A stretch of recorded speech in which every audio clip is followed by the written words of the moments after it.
2023 has been one of our most impactful years in our over quarter century history. So often when we think back to the tragedy of 9/11 22 years ago, we think of the brave women and men who were the first responders, firefighters, police, medics. However, we forgot about the telecommunications workers, our friends and colleagues, who went to work to restore vital service on the ground to aid the rescue and cleanup in the wake of the tragedy. Also, office workers, building tradesmen, students, and residents of the community surrounding the World Trade Center. This is why the association was one of the early supporters and lobbyists of the 9/11 Notice Act in New York, which passed the legislature unanimously. New York State Senate 62-0, New York State Assembly 146-0. When the Republicans and the Democrats can agree to anything, that's good government at work. And this legislation was fast-tracked. We're waiting now for Governor Kathy Hochul to sign this bill, which we anticipate will be within the next 10 to 14 days. This is expressly why we have taken an interest in OSHA advocacy.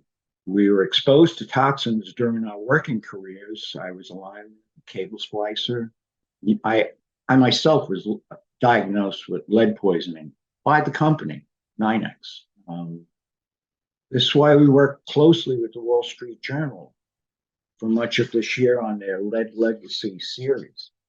This was an 18-month investigation, and they contacted us about a year into the investigation, and they explained that they had traveled from the East Coast to the West Coast, from the Gulf of Mexico to the lakes, Great Lakes in Michigan, examining sites, taking lead measurements, speaking to the residents of these areas, speaking to telecommunication workers that work with these cables during their career.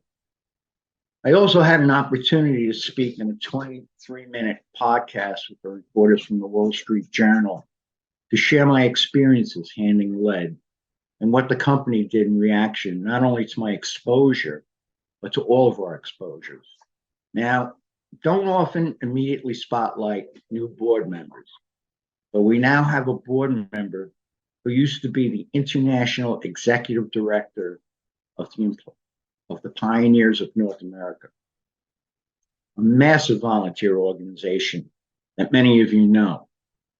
In our fall newsletter, you can read more about why she chose us.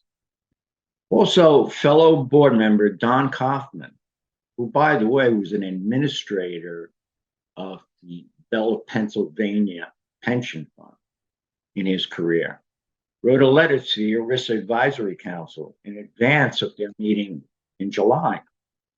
The letter outlined his experience as one of the 41,000 employees who was spun off by Verizon. Since he was first de-risked, another $250 billion has been spun off across industries. None of these companies called up their retirees to ask if we would be okay being transferred. With losing our ERISA protections, we are the ones who will be left scrambling if anything happens to the companies that are now responsible for our pensions. 2023 has been one of our most significant and impactful years of the association's history, because we have new generations of retirees leaving their employment with the companies. I'm challenging them, get involved, join us, volunteer, and become a role model for your fellow retirees and active employees.